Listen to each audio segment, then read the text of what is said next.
let's talk about lease options. Let's talk about what we do with lease options. There's three different types of lease options. There is the straight lease option, a sandwich lease option, and a lease option assignment. A straight lease option is simply the seller and the tenant buyer. It's just no third party. It's just between two people. A sandwich lease option is where you as the investor stay in the middle of the deal. You're getting option fee up front. You're getting monthly cash flow, and you're getting money on the back when the buyer cashes you out. Great thing about sandwich lease options is it is 3 paydays. The downside is there is inherent risk. But what we specialize in is lease option assignments, where we are locking up a property with a contract, full price, monthly payments, all that. But then we're assigning that to the end buyer, who is, unlike a wholesale deal where they're a cash buyer. Our end buyers are typically mom, dad, 2.5 kids, whatever, a family that's going to be living in the properties. So Joe, let's hear your Oklahoma version of describe what a lease option assignment is. Okay. A lease option assignment is a lease, and I get asked this all the time, is there any, and I would like to touch on these one-page agreements and why we shouldn't use them, but a lease option assignment is just that. It's a typical lease, right? It's not any different than a normal lease. It's a little bit more robust, I would argue, used with an option to purchase agreement. Right? And an option to purchase is a purchase agreement. It's not forcing them to purchase. They do have the option, and they must exercise that option to purchase it. And we could talk about why they wouldn't do that, or why most of our buyers do.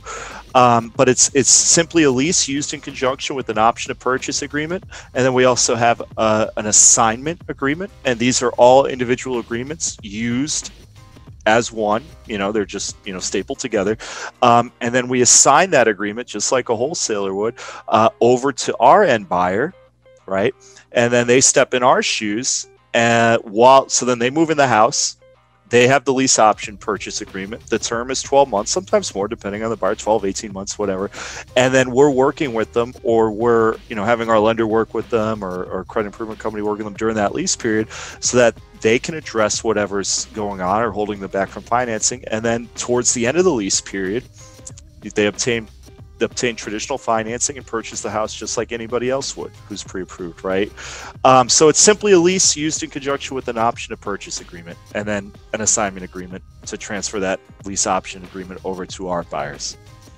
That's it. And so the way what I describe it as is, imagine leasing a car. So everybody knows about leasing a car, a Cadillac, BMW, whatever it may be. Mm-hmm. You lease a Cadillac, and you give money down to Cadillac, $4,000, $5,000, whatever, and then you're making your payments on it. Well, you have the option to buy that Cadillac before that lease expires, in 2 years or 3 years or whatever that is, depending on the lease. And so we do the same thing, except with a house instead of a Cadillac. So instead of getting $4,000 down or whatever, we're getting $20,000. Yes. Or whatever the case may be. And we're just assigning that contract. So that's a lease option assignment. Now, they're also called lease option flipping, Joe McCall, wholesale lease options. It's all the exact same thing. You're simply flipping the contract to the end buyer. Well, thanks for listening to another episode of the Lease Option Experience. I hope you got a lot of information out of that episode. Again, if you have any questions about lease options, email us questions@leasingtobuy.com. Again, that's questions@leasingtobuy.com. And again, if you haven't yet, subscribe to us on iTunes. Give us a thumbs up on any platform that you're listening to or watching us on. Again, questions@leasingtobuy.com.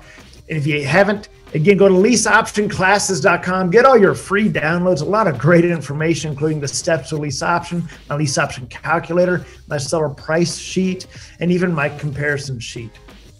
Again, that's leaseoptionclasses.com. And we've got a lot more training videos there as well. And you can even learn more about the Lease Options 2.0 training information. All right, take care, and we'll see you on the next episode.